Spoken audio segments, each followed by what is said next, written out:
पाकिस्तान और दुनिया भर में लाखों देखने और सुनने वालों को अरशद शरीफ का सलाम। नाज़रीन, आज प्रोग्राम में आपको बताएंगे कि पाकिस्तान जिसके पास बेतहाशा टैलेंट है, रिसोर्सेज हैं, ज़राए हैं, असासे बहुत सारे नेशनली और इंटरनेशनली, लेकिन हमारे मुल्क की बदकिस्मती ये है कि जो भी हमें क़यादत मिलती है, चाहे कोई क़यादत दावा करे कि जी बहुत हम ईमानदार हैं, चाहे कोई क़यादत दावा करे कि जी हम यहाँ पे 4 चांद लगा देंगे, बिजनेस मॉडल हमसे बेहतर कुछ नहीं है, चाहे कोई ये दावा करे कि जनाब हम लोग गरीबों के लिए सिर्फ रोटी कपड़ा और मकान देंगे, और चाहे कोई कहे कि जी पाकिस्तान फर्स्ट, लेकिन गिद्धों की तरह पाकिस्तान का जितना मांस रह गया है, हर एक कोशिश करता है कि जनाब ये पाकिस्तान का जो कुछ थोड़ा बहुत बच गया है इसको लूट मार करके अपने ब्रीफकेस उठाएं और पाकिस्तान से निकल जाएं। बहुत से लोग तो यहाँ पे सिर्फ आए इसी वजह से भी, और हुकूमत में ऐसे बहुत से लोग बैठे हैं, कोई SAPM बैठे हैं इकामा लेके, कोई एडवाइजर बैठे हैं नेशनैलिटीज लेके, और कोई मल्का बरतानिया का हल्फ लेके, और वो वजीर आजम इमरान खान साहब जो हमें ईमानदारी की बात बताते थे, उनके नाक के नीचे उनके ये SAPMs जो पिछली हुकूमत थी उससे भी बढ़ के कार्रवाइयां डालने की कोशिश कर रहे हैं। और इसका एक वाकया है जिसका कि आज chairman NAB justice retired Javed Iqbal ने नोटिस लिया, और अक्टूबर में नोटिस लिया, तो और इस हवाले से आज दस्तावेजात भी उन्होंने काफ़ी इकट्ठे किए हैं, कुछ दस्तावेजात हमारे भी हाथ लगे इसी इन्वेस्टिगेशन के हवाले से। वो क्या दस्तावेजात हैं? मामला है रूजवेल्ट होटल का। तो नाज़रीन, इसकी तफसील आपको बताएंगे कि किस तरह, और चेयरमैन नैब ने बाकायदा ये हिदायत दी कि जी एक प्रॉफिट मेकिंग एंटिटी उसको पहले आपने नुकसान में किया और अब बेचने के लिए उस पर करेंगे। नुकसान में किया किसने? जो टास्क फोर्स बनाई गई थी, एक इलीगली कॉन्स्टिट्यूट जिसकी काबीना में बैठ के इजाजत दी गई, क्या उसमें वजीर आजम इमरान खान साहब को भी उन्हीं के SAPMs इम्प्लीकेट करने जा रहे हैं? ये सवाल प्रोग्राम के अगले सेगमेंट में।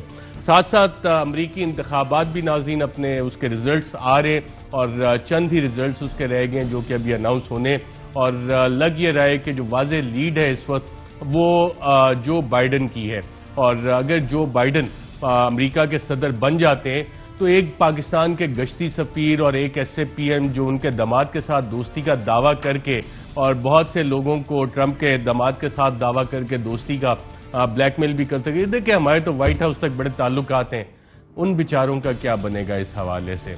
और जो बाइडन के जो जमहूरियत के लिए, डेमोक्रेट पार्टी का और फ्रीडम ऑफ प्रेस के लिए जो उनके ख्यालात हैं, उससे पाकिस्तान की रिलेशनशिप आगे कैसे जाएगी। और ये वो शख्सियत हैं जिन्हें पाकिस्तान पीपल्स पार्टी और साबिक सदर आसिफ जरदारी ने पाकिस्तान का हाईएस्ट अवार्ड भी दिया था, और अगर वो प्रेसिडेंट बन गए तो नरेंद्र मोदी के लिए कितना मुश्किल होगा।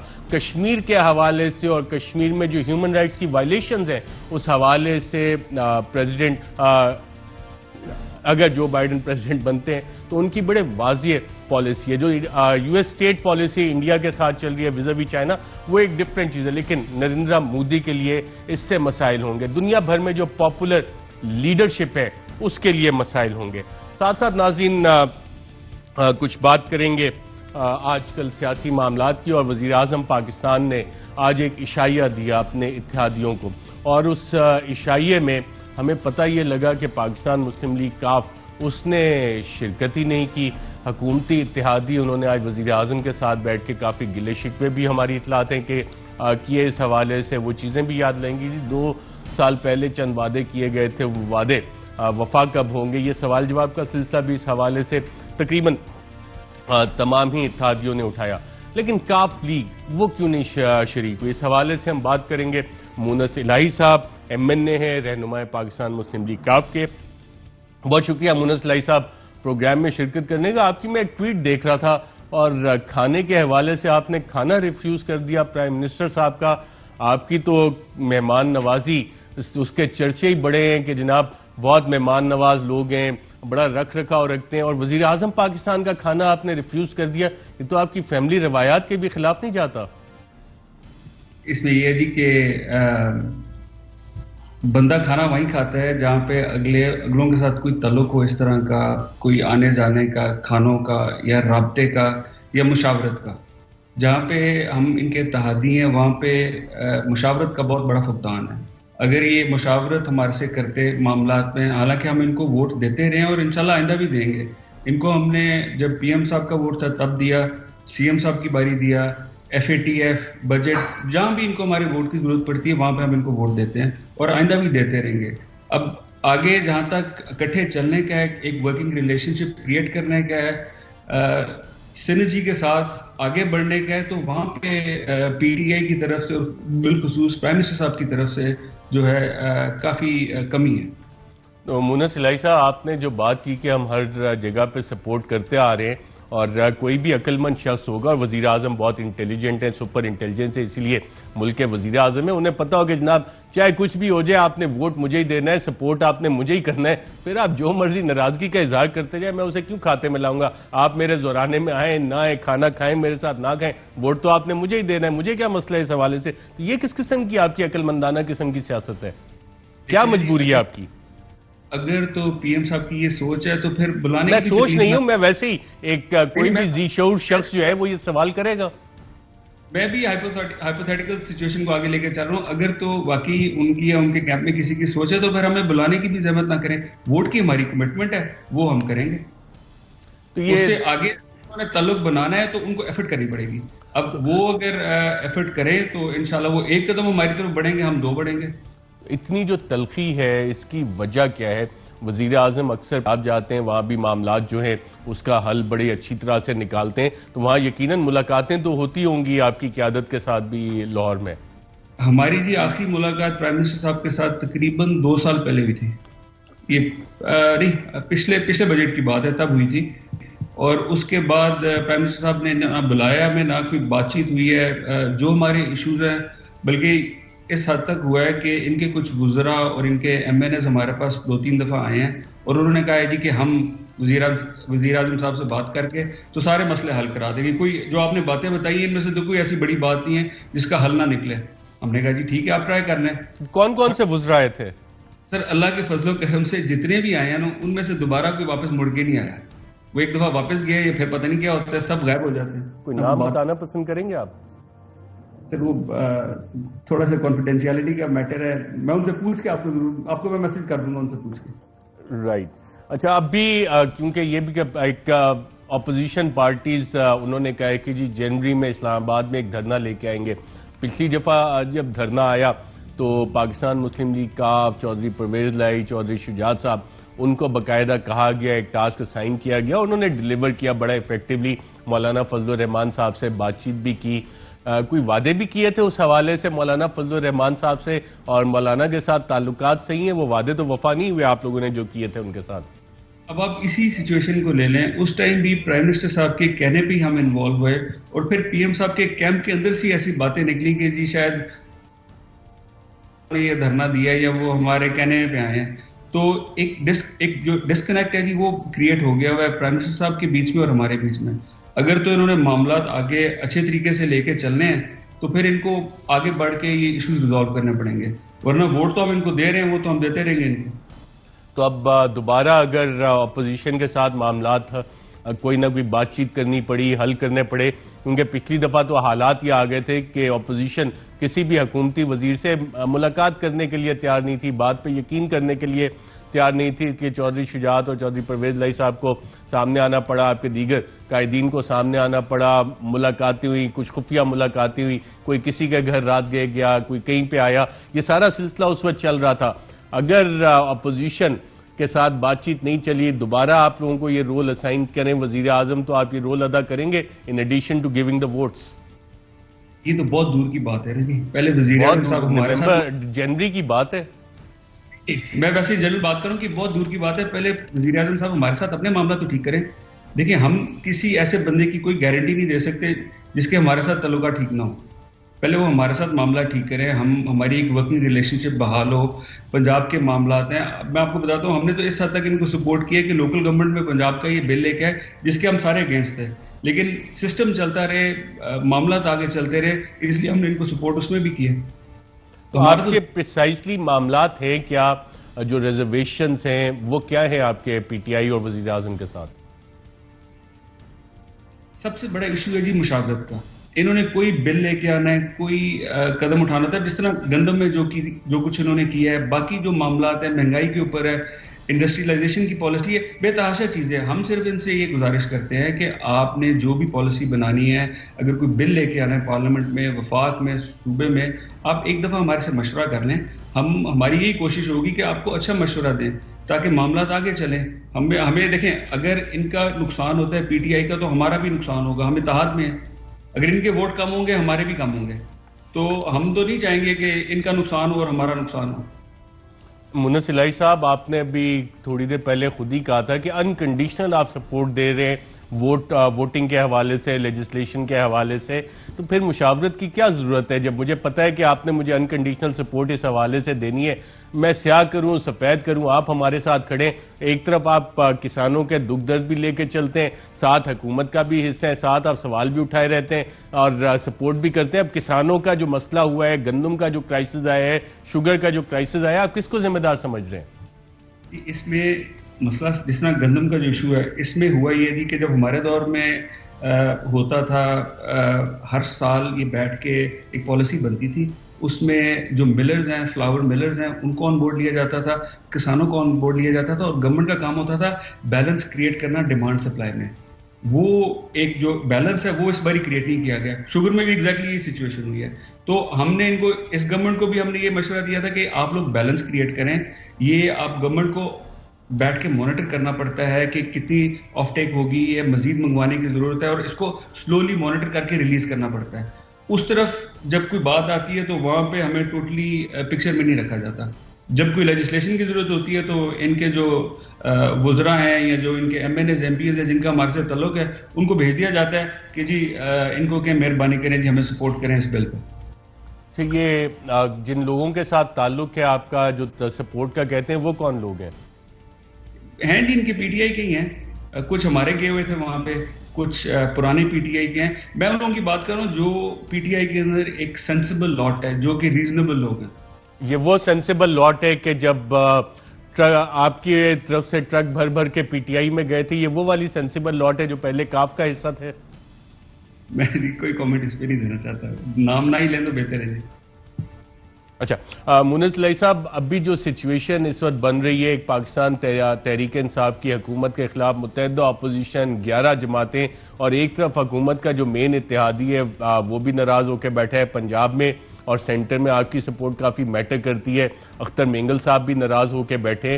तो आप लोग वजीर आज़म अगर बैठ के देख रहे हो तो वो यकीनन एक शक की निगाह से देखेंगे कि जनाब पीटीआई और नून लीग कह रही है इन हाउस चेंज का, और being an old political player जो कि माजी में उन दोनों के साथ डिस्पाइट ऑल द डिफरेंसेस उनकी मदद भी करते रहे, उनके साथ हुकूमतें भी बनाते रहे, और मुझसे इस टाइम पे आके नाराज हो गए, तो वजीर आज़म आपको शक की निगाह से नहीं देखेंगे इस वक्त? मेरा अपना जाती ख्याल है कि इन हाउस चेंज किसी जगह भी कोई नहीं होने वाला। बाकी जाहिर अपोजिशन का काम है मूवमेंट चलाना, वो चला रहे हैं। इत्तेहादी सिर्फ हम नहीं हैं, जो इनके बाकी इत्तेहादी हैं उनमें से भी मुझे नहीं लगता कोई भी राजी है पीटीआई के साथ। हम लोग इकट्ठे बैठते हैं सारे नेशनल असेंबली में, साथ साथ हमारी सीटें हैं, तो सारा वक्त हमारी आपस में गुफ्तगू हो रही होती है। उनमें से कोई एक ऐसी जमात नहीं है जो कि इस वक्त पीटीआई पर राजी है। और कौन कौन से इत्तेहादी जो हैं खुश नहीं है पीटीआई हुकूमत से? देखिए जी, एमक्यू में, पर एमक्यू के मसाइल ये हैं कि सिंध में उनको अपोजिशन का सामना है, यहाँ पे वो इत्तेहादी हैं, वफाक से उनको सपोर्ट नहीं मिल रही। तो उनके हर जमात के अपने अपने इश्यूज हैं। पीटीआई का काम ये होना चाहिए as the coalition party leader कि ये बैठ के सारों को साथ लेके चलें, एक सिनर्जी क्रिएट करें अपने एलाइज में, और इनके जिसके जो मसले हैं उनको हल करने की तरफ लेके जाएं। इशू ये होता है कि हर 6 महीने बाद, साल बाद ख्याल आता है इनको कि यार इत्तेहादी भी है, या कोई नंबर काउंट करता है, तो फिर ये भागे भागे आते हैं जी खाना खा लो, खाना खा लो। अब खाना खा के एक फोटो खिंचा के ऑपोजिशन को दिखानी है तो उससे कुछ साबित नहीं होगा। वोट तो आपको वैसे ही हम दे रहे हैं। राइट, मुन्नस इलाही साहब, जो आज आपके बाकी दीगर इत्तेहादी कोलिशन पार्टनर्स इस दौराने में थे, उनमें से आपकी कोई बातचीत हुई और वजीर आजम के सामने कंसर्न्स रखे तमाम इत्तेहादियों ने? मेरी बात नहीं हो सकी जी अभी किसी भी इत्तेहादी से, बाकी जो है पार्टनर्स हैं, पर मैं इंशाल्लाह करूंगा जरूर उनसे। राइट, मुन्नस इलाही साहब, बहुत शुक्रिया प्रोग्राम के सेगमेंट में शिरकत करने का। नाज़रीन, आपने देखा कि एक मेन इत्तेहादी पंजाब में जो सपोर्ट दे रहे हैं और सेंटर में उनकी कुछ नाराजगियाँ, और आज ज़ोराने में भी नहीं गए। और हमारे साथ इस वक्त हमें वाशिंगटन से ज्वाइन कर रहे हैं हमारे रिपोर्टर जहांजेब अली। अमेरिका में जो एक इलेक्शन चल रहा था उसकी वोट काउंटिंग हो रही है, आखिरी मराहिल में है वोट काउंटिंग, और इस वक्त लीड कौन कर रहा है, क्या सूरत हाल है? जहांजेब, आप हमारे साथ हैं, तो इस वक्त लेटेस्ट सिचुएशन क्या है वोट काउंट की? जी देखिए अरशद साहब, इस वक्त जो बाइडन है वो 264 इलेक्टोरल वोट हासिल कर चुके हैं, जबकि सदर डोनाल्ड ट्रंप जो है वो 214 के नंबर के ऊपर है। अब बड़ी वाज़ेह अक्सरियत है जो बाइडन को सदर डोनाल्ड ट्रंप के ऊपर, लेकिन अभी कुछ स्विंग स्टेट्स ऐसी हैं जहां पर मामला बड़ा फंसा हुआ है, खासतौर पर नेवाडा।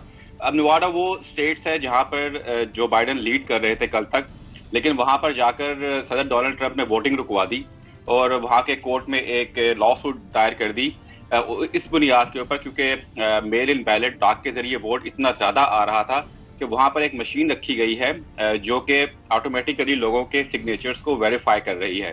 सदर ट्रंप ने वो जाकर जो है लॉ सूट की, लेकिन वहां की जो अदालत है उसने लॉ सूट को मुस्तरद।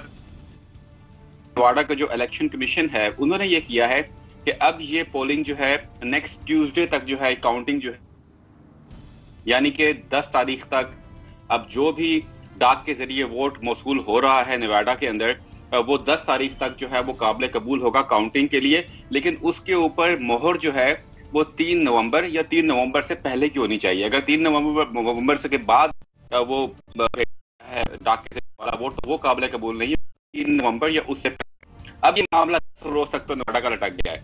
अब नेवाडा जो है इस वक्त जो वोटों की तादाद मैं आपको बता दूं, 5,98,000 वोट लिए हैं जो बाइडन ने, जबकि 5,86,545 वोट हैं जनाब सदर डोनाल्ड ट्रंप साहब के।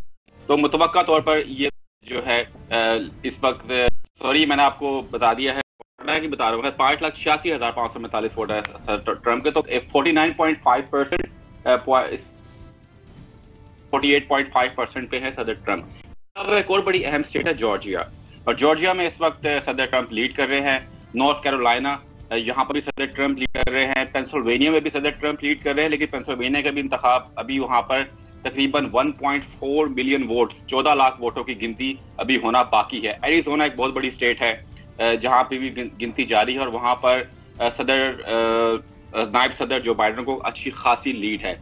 एरिजोना के 11 इलेक्टोरल वोट्स हैं जहां पर बाइडन जीत रहे हैं, और नेवाडा के इलेक्टोरल वोट्स की तादाद 6।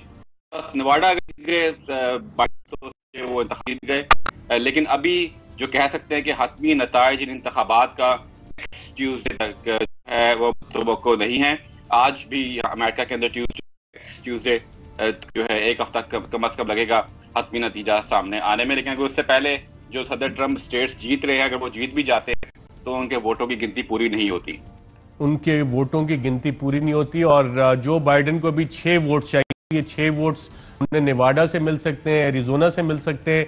ये 2 पॉसिबिलिटीज आप बता रहे हैं जी। नेवाडा के 6 इलेक्टोरल वोट्स हैं, नेवाडा जीत गए तो इलेक्शन जीत गए, फिर वो एरिजोना की भी जरूरत नहीं है। लेकिन एरिजोना जो है वो 11 इलेक्टोरल वोट्स हैं, तो दोनों रियासतों में जो है जो बाइडन इस वक्त जीत रहे हैं, और तवक्का तौर पर जो है फेवरेट है और वो इंतखाब जीत सकते हैं। दूसरी ये भी बता दूं कि जैसा कि आपको मैंने कल बताया था, मैंने आपके प्रोग्राम के लिए भी एक रिपोर्ट तैयार करनी थी, लेकिन रात में इतनी लाइव हिट्स हमने की, जब आपकी प्रोग्राम की बारी आई तो वहां लोग जरा जा चुके थे। लेकिन अब रात को बड़ा व्हाइट हाउस के अंदर बड़ा माहौल कशीदा था, क्योंकि आज सुबह से वहां पर जो अभी ये खबर पढ़ रहा था व्हाइट हाउस के कॉरेस्पॉन्डेंट की, उसमें सदर डोनाल्ड ट्रंप ने सुबह बहुत बड़ी तादाद में स्लाइडर्स, जो कि छोटे बर्गर्स होते हैं, और फ्राइज का एक बहुत बड़ा, क्योंकि वो बड़े खाने के शौकीन है बर्गर और फ्राइज, और वहां पर 400 लोग मौजूद थे जो कि उनकी फतह का जश्न मना रहे थे। लेकिन रात को 11:30 बजे मैं जब व्हाइट हाउस के बाहर मौजूद था, तो व्हाइट हाउस की जो लाइट्स है वो अमूमी 24 घंटे जली रहती हैं, मतलब रात को भी आपको वो रोशन नजर आता है, लेकिन रात को वो 11:35 पर व्हाइट हाउस की लाइट्स बंद कर दी गई थी, और व्हाइट हाउस भी अंधेरे में डूब गया था। तो वहाँ महसूस हो रहा है कि अब शिकस्त जो है मालूम हो रही है। दूसरी जानिब देखें, अब सदर डोनाल्ड ट्रंप जो इल्जामात लगा रहे हैं धांधली के, उनके पास अब कोर्ट ने भी यही पूछा। अब जब वो कोर्ट में गए हैं नेवाडा के, उन्होंने जब वोटिंग रुकवाई है, उन्होंने कहा है जी कि जो मशीन है ये जो ऑटोमेटिकली जो है ये वेरीफाई कर रही है सिग्नेचर्स को, तो कोर्ट ने यही पूछा भाई सबूत किधर है आपके पास, आप कोई सबूत तो लेकर आए ना कि कोई गलत, कौन सा सिग्नेचर इसने गलत वेरीफाई किया है या कौन सी धांधली हुई है। तो वो सबूत पेश ही नहीं कर सके उनके वकला वहां पे, तो वो उन्होंने उठा के फेंक दी उनकी जो लॉ सूट थी। तो इसी तरह की लॉ सूट्स वो पेंसिल्वेनिया में भी करने जा रहे हैं। पेंसिल्वेनिया के 20 इलेक्टोरल वोट्स हैं और पेंसिल्वेनिया के अंदर भी 14 लाख वोटों की गिनती होना बाकी है। और पेंसिल्वेनिया में अगले 5 रोज तक जितने भी जो डाक के जरिए वोट मौसूल हो रहे हैं वो गिनती की जाएगी। शर्त ये कि 3 नवंबर या उससे पहले की पोस्टल स्टैंप के ऊपर लगी हुई। जाज़िब, ये बताइएगा कितनी स्टेट्स हैं, रियासतें हैं जिसको कि सदर ट्रंप कंटेस्ट कर रहे हैं, या कि वहां पे वो कह रहे हैं कि धांधली के इल्जामात लगा रहे हैं कि ये वाली चीज इन रियासतों में हो रही है। और एक उन्होंने ट्वीट किया था आपसे कोई गालिबन घंटा पहले, स्टॉप द काउंट, इसका क्या मतलब था? सर वो यही चाह रहे हैं ना कि जिन स्टेट्स के अंदर जो है वो जीत रहे हैं वो तो ठीक है, लेकिन जहां पर वो हार रहे हैं और वो कह रहे हैं कि भाई, वो कह रहे हैं कि 3 नवंबर की रात 12 बजे के बाद कोई भी वोट जो डाक के जरिए मिला है वो काउंटिंग में शामिल ना किया जाए 3 नवंबर की रात 12 के बाद। लेकिन आपको मैंने जैसा खुद बताया है कि नवाडा के अंदर आइंदा ट्यूसडे तक वोट मसूल हो रहे हैं, आइंदा 7 रोज तक पेंसिल्वेनिया के वोट जो है वो मसूल हो रहे हैं, नॉर्थ कैरोलिना वहां भी आइंदा जो है 3 रोज तक जो है वो वोट मसूल हो रहे हैं डाक के जरिए। और लेकिन फिर शर्त मैं आपको वही बता रहा हूँ कि वो धांधली इसलिए नहीं है कि भाई वो डाक के जरिए वोट 3 नवंबर या उससे पहले पोस्टल स्टैंप उसके ऊपर है, वो उससे पहले डाला गया है। और निवाडा और एरिजोना का अगर रिजल्ट आ जाता है तो वाज़े बढ़तरी आपको जो बाइडन की नजर आ रही है होती हुई। Game over sir, game over. निवाडा अगर आ गया तो गेम ओवर, एरिजोना अगर आ गया गेम ओवर। लेकिन निवाडा मैंने बताया नेक्स्ट ट्यूसडे तक निवाडा ने काउंटिंग जो है वो रोक दी है, नेक्स्ट ट्यूसडे तक। आज ट्यूसडे है तो नेक्स्ट 7 दिन तक तो कम से कम निवाडा का रिजल्ट नहीं हमें आएगा। एरिजोना अगर आ गया, हाँ जी, अगर आ गया 11 इलेक्टोरल वोट्स हैं एरिजोना के तो गेम ओवर। बिल्कुल ठीक है जाज़िब अली, बहुत शुक्रिया में शिरकत करने का। और नाज़रीन आपको बताएंगे कि किस तरह मुशर्रफ दौर में रूजवेल्ट होटल जिसकी मालियत $1 बिलियन लगी और उस वक्त भी इसे बेचने की कोशिश की गई, नहीं बेच सका। उसके बाद मियां मंशा ने मियां नवाज शरीफ साहब को एक मशवरा दिया और मियां नवाज शरीफ साहब इसको बेचने की कोशिश कर रहे थे। और वही फार्मूला इमरान खान साहब की हुकूमत में भी चंद छाता बरदारों ने आके कोशिश की कि इम्प्लीमेंट किया जाए। और इस हवाले से चेयरमैन नैब ने आज एक अच्छा इकदाम लिया है, जो इकदाम लिया था, और उस हवाले से डॉक्यूमेंट जो है काफ़ी सारे इकट्ठे कर लिए इरफान मंगी साहब, डायरेक्टर जनरल नैब रावलपिंडी ने। और ये मामलात हैं क्या, इन डॉक्यूमेंट से पता क्या लगता है, क्या वजीर आजम को भी इसमें इम्प्लीकेट करने की उनके किसी एक चहेते SAPM ने कोशिश की, किस तरह से, एक वक्फे के बाद। वेलकम बैक नाज़रीन। आज आपको बताएंगे कि चेयरमैन नैब ने एक अच्छा कदम उठाया है और इस हुकूमत के एहतसाब का भी कुछ ना कुछ फैसला किया। और अक्टूबर में जो प्रेस रिलीज चेयरमैन नैब की तरफ से जारी किया गया था रूजवेल्ट होटल के बारे में, उसमें काफ़ी सारा प्रोग्रेस भी हुआ है। और चेयरमैन नैब ने रूजवेल्ट होटल के हवाले से जो कदम उठाया था उसमें DG नैब रावलपिंडी इरफान मंगी साहब, जी हाँ, जो पनामा केस JIT में भी शामिल थे, उनको ये टास्क दिया कि जनाब ये ज़रा देखें तो सही कि ये एक अच्छा भला प्रॉफिट में चलता हुआ होटल था, ये सडनली नुकसान में कैसे चला गया क्या। और ये जब चेयरमैन नैब ने ये असाइनमेंट दी तो जितने भी पाकिस्तान में प्राइवेटाइजेशन के केसेस हमने देखें कि एक अच्छा भला सरकारी इदारा चल रहा होता है, आप उसकी डिटेल्स में जाएं, चीज़ें उठाएं, तो उसको डेलिबरेटली पहले तो ऐसे लोग तैनात किए जाते हैं कि जो कि उन्हें नुकसान में लेके जाएं और फिर उन्हें औने पौने दामों अपने ही अजीजों, रुफ़क़ाकार, दोस्तों, उनको बेच दिया जाता है। तो पाकिस्तान को लूटने का जो सिलसिला है जो चला आ रहा है मुख्तलिफ दिहाइयों से, 90 की दिहाई में ये शुरू हुआ था। एक्चुअली जो पहली प्राइवेटाइजेशन मियां नवाज शरीफ साहब ने शुरू की थी वो आज इमरान खान साहब के दौर में भी उसी तरह से, और इतनी तेजी में, इतनी जल्दी में कि वादा ये था कि जी हम रिफॉर्म करेंगे। असद उमर साहब कहा करते थे हम रिफॉर्म करेंगे इदारों को, अब इतनी जल्दी में कि बेचो और जैसे बेच के भागने वाली करनी है। और माशाल्लाह इस हुकूमत में जितने लोग बैठ के ये कहते हैं और हुब्बुल वतनी का दर्ज देते हैं, उनसे ये अभी तक तौफीक नहीं हुई कि जिसने अपना अमरीकी इकामा रखा हुआ है वो अपना इकामा ही वापस कर दे। वो इकामे वापस नहीं करेंगे, क्योंकि अगर हुकूमत खत्म होती है या ये डर हो कि जी ये पकड़े जाएंगे तो ब्रीफकेस उठाएंगे और भाग जाएंगे। अमेरिकन नेशनैलिटी वापस नहीं करनी, क्योंकि अगर मसला हुआ तो भाग जाएंगे। मल्का बरतानिया से जो हल्फ किया हुआ है वफादारी का, वो नेशनैलिटी वापस नहीं करनी, यहीं पे बैठ के मालशाल कमाना है। मसला हुआ तो भाग जाएंगे, फिर लंदन से यहां कौन लेके आ सकता है। इसहाक डार साहब का हमने केस देखा, डिफरेंट चीजें और देखी। ये वाला मामला नाज़रीन हमने 2016 में भी उठाया था जब नवाज शरीफ साहब इसको बेचना चाह रहे थे। आइए देखते हैं।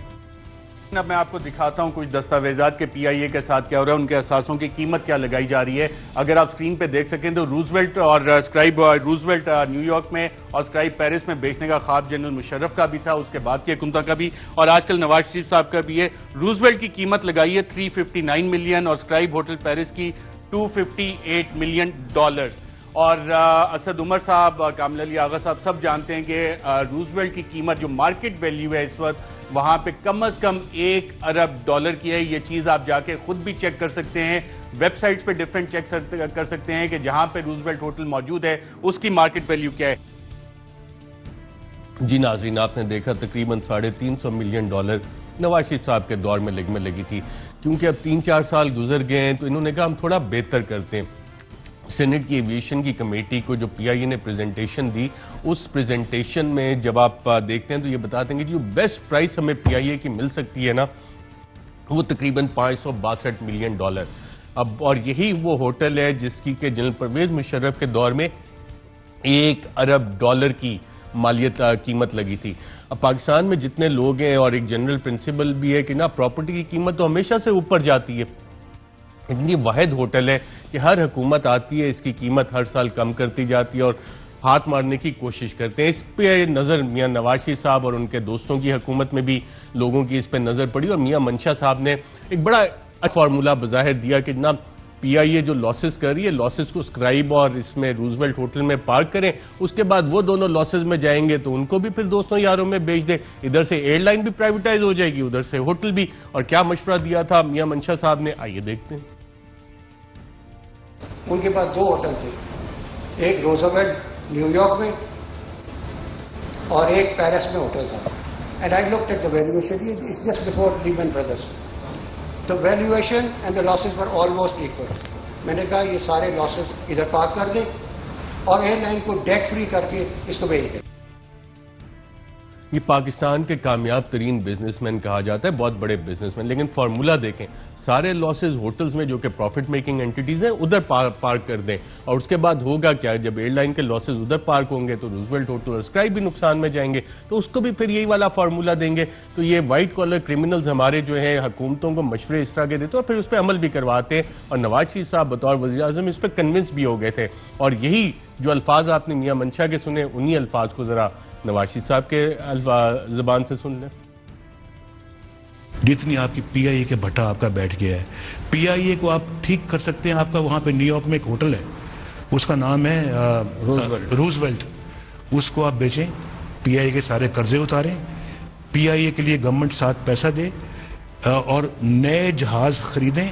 रूट्स आप वही रखें जो आपको चाहिए, फिलहाल बेहतरीन सर्विस दें, नए जहाज दें, एक नई एयरलाइन बनाएं।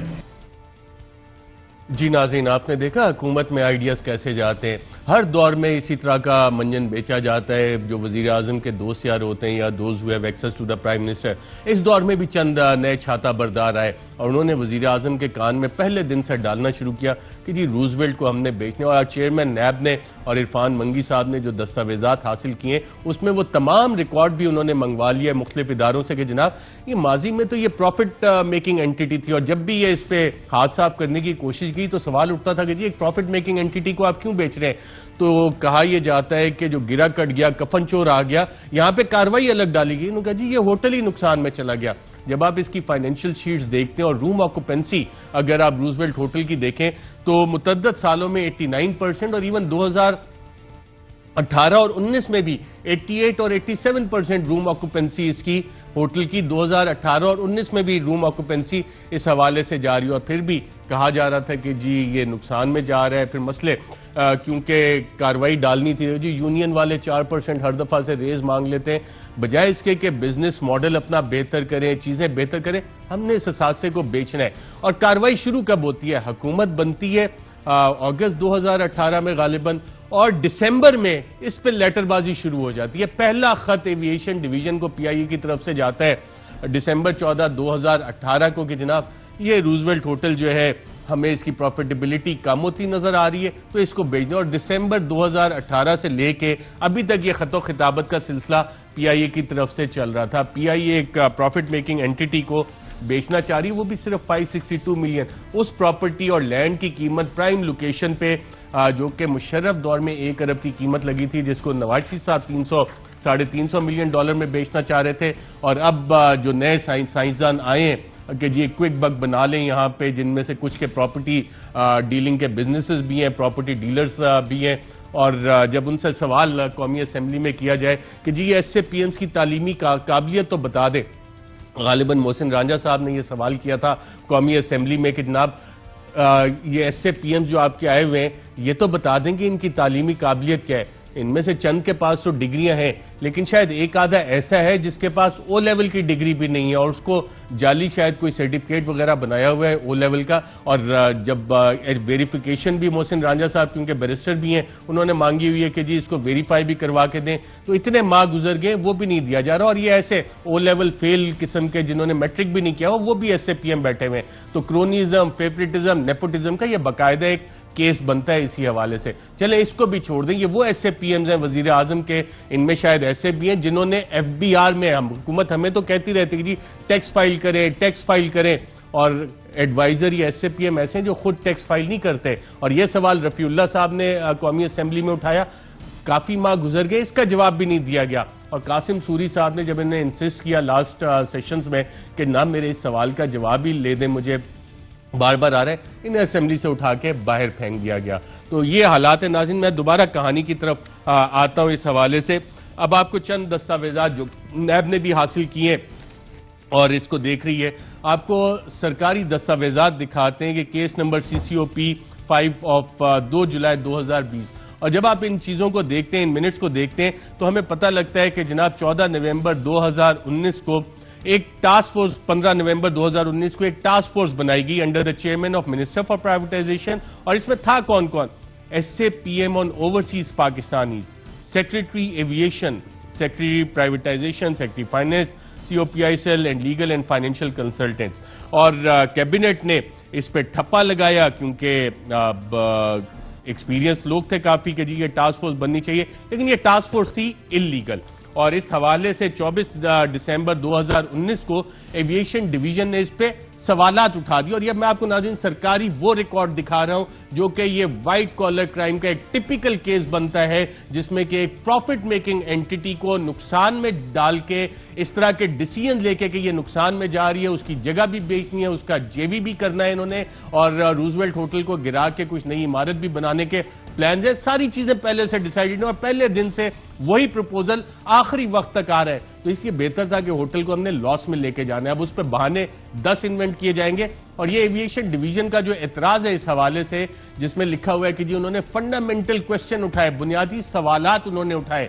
बुनियादी सवालात का मतलब है बुनियादी एतराजात उन्होंने उठाए। और एविएशन डिवीजन ने खुद ये एतराजात उठाए कि जनाब ये जो फाइनेंशियल एडवाइजर को आपने स्कोप दिया है, privatisation commission under the role of privatisation commission क्या है रेलिवेंट लॉ में, और ये लीगल बेसिस क्या है, कानूनी हैसियत क्या है इस टास्क फोर्स की।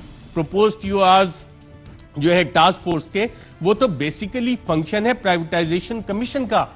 ये वो व्हाइट कॉलर क्राइम है जो करने की कोशिश की गई, जहां पे दोस्तों यारों को डाला गया जिनकी के काबिलियत भी इस हवाले से नहीं थी, और टास्क फोर्स इलीगली बनाई गई। और ये सारी कार्रवाई जब हुई है, वजीर आजम इमरान खान साहब, उन्हें तो ये टेक्निकलिटीज का नहीं पता, उन्हें भी रोप इन कर लिया गया कि जनाब क्योंकि buck stops at the table of the prime minister as chief executive, he is ultimately responsible for everything. और प्राइम मिनिस्टर को उन्हीं के दोस्तों यारों ने रोप इन किस तरह से किया, अब आप पैराग्राफ 2 देखते हैं तो आपको बड़ा वाज़ेह इसमें पता लगता है कि जनाब the meeting was chaired by the prime minister on the restructuring of PIACL held on 8 June 2020 and it was directed that the aviation division shall submit presents its proposal for JV, a long-term lease of Roosevelt Hotel before the cabinet committee of privatization for its consideration within 1 week. अब इस पे proposal वगैरह बनाने की बात नहीं हो रही, इस पे सीधी बात हो रही है कि जनाब JV बनाया जाएगा, joint venture long term lease agreement इस हवाले से बनाया जाएगा। और ये डायरेक्शन कौन दे रहे? वजीर आजम जिस मीटिंग को चेयर कर रहे हैं 8 जून 2020 को। अब ये फाइनेंशियल एडवाइजर ने ये सारे काम करने थे, प्राइवेटाइजेशन कमीशन ने ये सारी चीजें इवेल्युएट करनी थी? नहीं, JV डायरेक्शन होती है उस मीटिंग में जिसमें प्राइम मिनिस्टर चेयर कर रहे हैं।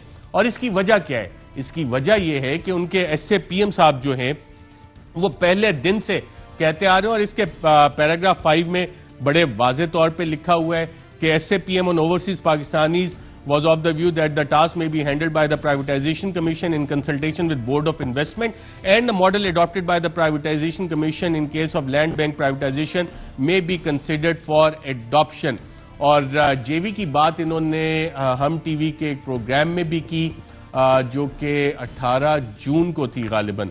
जी हाँ, 18 जून कीजिएगा दिल राय साहब, ये JV की बात जो कि मीटिंग में अप्रूव करवाई और जिसको पहले दिन से मार्केट किया जा रहा है। आइए सुनते हैं।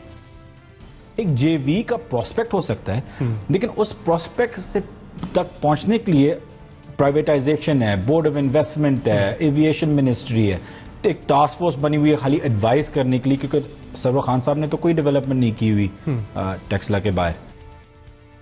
जी नाज़रीन, बिल्कुल गुलाम सरवर खान साहब जिन्हों को एविएशन डिवीज़न थे, अल्लाह उनका भला करे कि काफ़ी सारे खाते उन्होंने रोक दिए, लेकिन वो भी बेचारे सादा आदमी है। अब ये जिन्होंने खाते मारने होते हैं, खांचे मारने होते हैं, वाइट कॉलर क्रिमिनल, वो ज़्यादा स्मार्ट किस्म के लोग होते हैं। अब JV का आपने खुद लफ्ज़ भी सुन लिया, और फिर हुआ ये कि जब एविएशन डिवीजन ने सख्त सवालात उठाए, कंसर्न्स उठाए, तो ये जो टास्क फोर्स थी जिसमें SAPM ऑन ओवरसीज पाकिस्तानीज, जिनको के वज़ीर आज़म ने खुद वज़ीर आज़म बनने से पहले दावा किया था कि जी मेरे दोस्त हैं ये, अब दोस्त को SAPM लगाया हुआ है और वो JV करना चाह रहा है, तो टास्क फोर्स में डाल दिया। तो एविएशन डिवीजन का जब इस हवाले से एतराज़ आया तो बाकायदा तौर पर हमें पैराग्राफ 7 में पता लगता है कि the Minister for Aviation asked the committee to de-notify the task force for privatization of Roosevelt Hotel as set up by the Cabinet Committee in its meeting held on 15 November and ratified by the Cabinet on 3rd December 2019। और ये task force खत्म होगी और हमें बताया गया कि जनाब टास्क फोर्स खत्म कर दिए, लेकिन फाइनल फैसला क्या हुआ नाज़रीन? फैसला वही हुआ, और फैसला जब हम पैराग्राफ 2 पढ़ते हैं तो उसमें बड़े वाजे है कि जनाब अपॉइंट किया जाए एक फाइनेंशियल एडवाइजर जो कि रूजवेल्ट की साइट जो है उसे लीज करेगा, जॉइंट वेंचर प्रोजेक्ट वहां पे बनाएगा for prospective mix use development through the best suited mode of privatization as delineated in the PC ordinance 2002। इस हवाले से नाज़रीन मैं आपको यह बताता चलूं कि चंद मुलाकात मीटिंग्स ऐसी भी रखी गई कि उन मीटिंग्स को बुलाने के लिए डॉक्यूमेंट्स पे सीक्रेट का लफ्ज लिखा गया कि इस मामले को खुफिया रखा जाए। अल्लाह भला करे चेयरमैन नैब का कि चलें देर आए दुरुस्त आए, कुछ तो उनकी आंखें खुली कि इस हुकूमत में भी क्या व्हाइट कॉलर क्राइम करने की कोशिश की जा रही है, और जो पुराना फॉर्मूला है कि एक प्रॉफिट मेकिंग एंटिटी को पहले लॉस में लेके जाओ और फिर उसे बेच दो, दोस्तों यारों को नवाजने के लिए JV बनाओ। और जिस तरह से हमने पनामा केस में भी देखा था, एक कंपनी होती है, कंपनी के पीछे कंपनी, कंपनी के पीछे कंपनी, लेयर्स BVIs में, और फिर पीछे से पता लगता है कि ना ये तो यही लोग थे। जिस तरह के इन्वेस्टमेंट्स भी होती हैं। मेरे प्रोड्यूसर बार बार कह रहे हैं कि अब हमें वक्फा लेना है, या आपको मैं अगले हफ्ते इन दस्तावेजात में मजीद चीज़ें क्या है इस वाइट कॉलर क्राइम के हवाले से इन द मेकिंग, तो वो भी आपको बताएंगे। एक वक्फा लेते हैं, वक्फे के बाद दोबारा आपकी खिदमत में हाजिर होंगे। वेलकम बैक नाज़रीन। फ्रांस में गुस्ताखाना खाके हज़रत मोहम्मद सल्लल्लाहु अलैहि वसल्लम के हवाले से जो शाया हुए, उसमें वज़ीर आज़म ने, हुकूमत पाकिस्तान ने और हर पाकिस्तानी ने, हर मुसलमान ने उस पर शदीद गम और गुस्से का इजहार भी किया, और बिल्कुल हमारा हक भी और एक इफेक्टिव स्ट्रेटजी है कि चीज़ों का बॉयकॉट भी किया जाए जो कि ओरिजिन कर रही है फ्रांस से अपना एहतजाज रिकॉर्ड करवाने का। ये एक अच्छा तरीका है, लेकिन ये एहतजाज रिकॉर्ड करवाते वक्त हमें थोड़ी तहकीक भी कर लेनी चाहिए कि कहीं हम अपनी ही कंपनीज का तो नुकसान नहीं करवा रहे और कर रहे इस हवाले से। और एक पाकिस्तान में कंपनी है कॉन्टिनेंटल बिस्किट्स लिमिटेड, उन्होंने अपनी वजाहत एक जारी की है कि पाकिस्तान का मशहूर LU ब्रांड कॉन्टिनेंटल बिस्किट्स के ज़ेरे इंतज़ाम है। ये एक पाकिस्तानी कंपनी है जिसकी मलकियत और रजिस्ट्रेशन पाकिस्तान की है, और इसमें हिस्से रखने वालों की अक्सरियत पाकिस्तानियों की है, जबकि इसकी अक्लियत मॉन्डलीज इंटरनेशनल जो कि एक अमेरिकन कंपनी है उसके पास है। उन्होंने मजीद कहा है कि इस बिस्किट प्लांट में 3000 से ज्यादा अफराद मुलाजमत करते हैं, इसलिए इस सेक्टर में रोजगार का सबसे बड़ा जरिया माना जाता है। कॉन्टिनेंटल बिस्किट लिमिटेड ने मीडिया के तमाम जराए से फ्रांस में हमारे प्यारे रसूल करीम सल्लल्लाहु अलैहि वसल्लम की शान में किए जाने वाले गुस्ताखाना फेल की पुरजोर मजम्मत की है। साथ उन्होंने ये भी कहा है कि मजमूई तौर पर कॉन्टिनेंटल बिस्किट लिमिटेड 4,500 से जायद पाकिस्तानी खानदानों के लिए जरिया माश फ्राहम कर रहा है। साथ ही इन्होंने अपने सर्टिफिकेट्स वगैरह वो भी इशू किए हैं इस हवाले से। और काउंसिल ऑफ इस्लामिक आइडियोलॉजी में जो 28 अक्टूबर को एक मुलाकात हुई थी, चेयरमैन डॉक्टर किबला अयाज, सेक्रेटरी डॉक्टर इकरामुल हक और शोबा रिसर्च के डायरेक्टर जनरल डॉक्टर इनामुल्लाह, उनके मुलाकात का हवाला देते हुए कहा है कि उन्होंने LU बिस्किट ब्रांड के बारे में तफसीली ब्रीफिंग दी। उन्होंने इस सिलसिले में दस्तावेजात भी इस्लामी नजरियाती काउंसिल के हवाले की, जिसमें इस बात की वजाहत की गई है कि LU बिस्किट का फ्रांस या किसी फ्रांसीसी कंपनी से कोई ताल्लुक नहीं। काउंसिल के चेयरमैन और शोबा रिसर्च ने उनके वजाहती प्रेस रिलीज और मुजम्मती बयान का खैर मकदम किया है। बैन और बॉयकॉट एक इफेक्टिव मेथडोलॉजी है, लेकिन हमें ये भी देख लेना चाहिए, हकायक की सही तरह से रिसर्च कर लेनी चाहिए, वेरीफाई कर लेने चाहिए कि कहीं हम अपना ही नुकसान ना करवा रहे हो। आज के प्रोग्राम में नाज़रीन इजाजत दीजिएगा। अल्लाह।